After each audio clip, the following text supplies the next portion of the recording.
A slip pocket, as the name implies, is for slipping something into.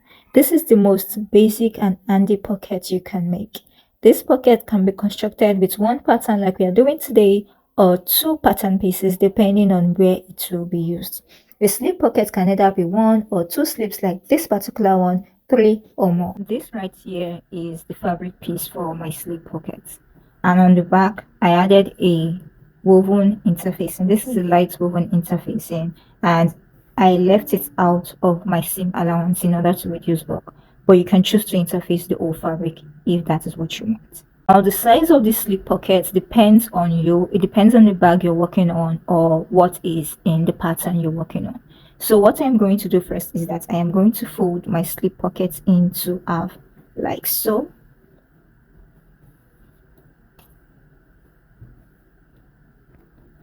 And before I do anything, I am simply going to make a mark right here.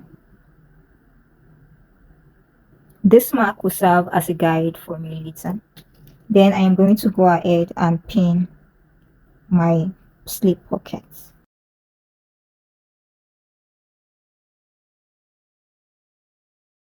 Slip pocket is pinned and ready to go. So I'm going to take it to my sewing machine and I'm going to sew from this part upwards and down to this mark right here.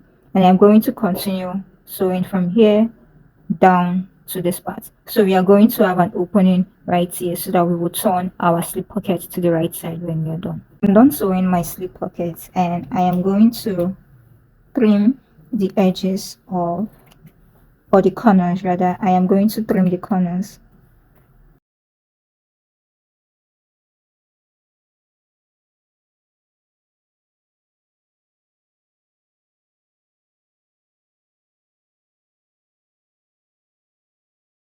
First off, I'm going to put my fingers in order to poke the corners out.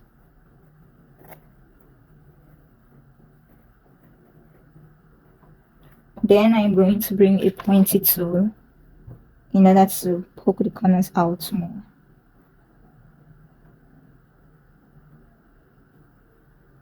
Make sure you're not poking the corners out to the point where you are ripping your seams, okay? So do it gently and not aggressively.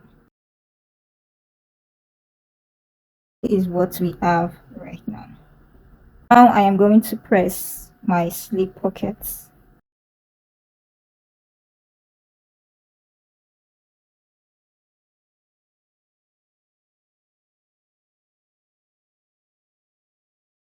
Now that I'm done pressing the entire body, I am going to fold it like so. So I'm not folding it lengthwise, I am folding it widthwise, because we are dividing our slip pockets into two.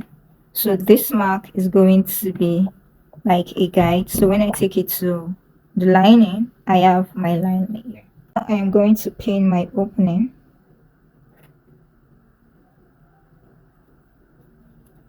Because I am going to top stitch and this side will be the top of the pockets. That is done and this is what the pocket looks like now. So the top stitch is just to close the opening that we made. So what I am doing now is just putting a pin at the center so that when the iron lines have disappeared, I still know where the middle point is. So this right here is my lining. Now before I place my slip pocket, I am going to find the midpoint of my lining so that it can align. I'm just going to finger press like so that I have a mark at the midpoint. So this mark right here is my midpoint. And again, I want this piece to be front because it is colorful. You can decide to mark your lining with a pen so that you know where to place your slip pockets. I usually do not care because it's not going to be visible anyway, and this lining color is black.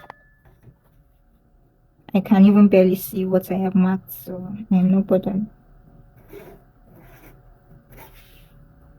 Okay, so midpoint to midpoint, the edge of my slip pocket is going to be on the line that I marked,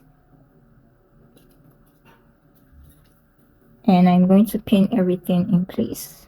For slip pockets, I don't really try as much as possible to make them perfect.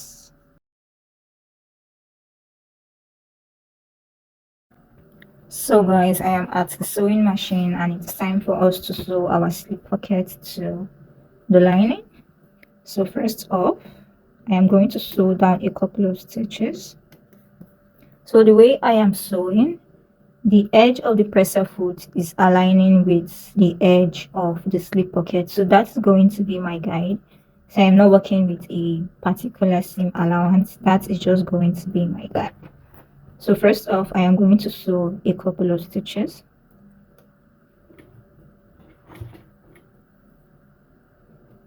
Then I am going to back stitch.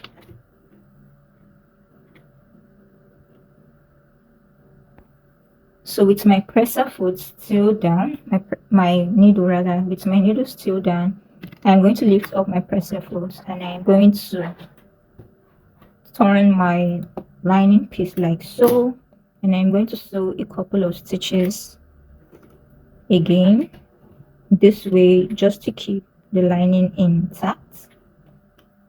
I'm going to back stitch, and that is going to hold my lining. I'm going to bring it back straight and I am going to sew.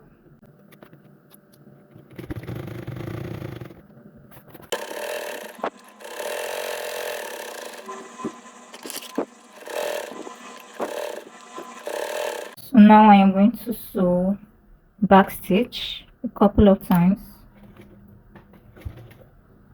back stitch, stitch again, and I'm going to turn my pocket on my lining piece like so, just to hold it in place. Back stitch. Okay, I feel like that is not enough.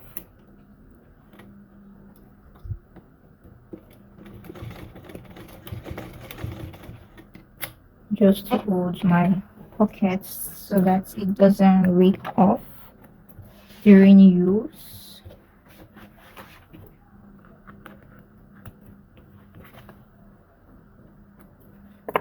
Now that that's done, I am going to sew my middle seam. Now guys, for the slip pocket, it is not compulsory the seam should be in the middle. Okay, so you can even make this into 3 parts. Sew 2 seams and you have 3 slip pockets, or you can even sew on just one side and you have a smaller pocket and a bigger pocket. Okay, so do whatever it is that you want, but for this tutorial I am going to sew my slip pockets demarcation in the middle. I'm just going to remove this. The line that I marked at the middle of the lining is still visible, so I am going to follow that mark. I'm going to sew a couple of times, then I am going to turn.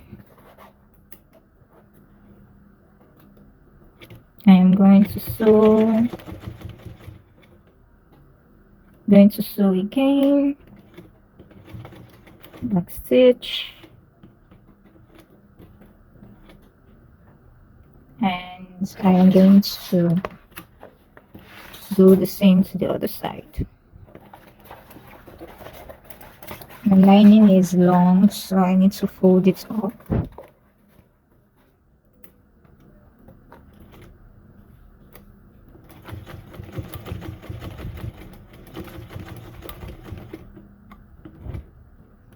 Okay guys, now I am going to go down and sew my seam.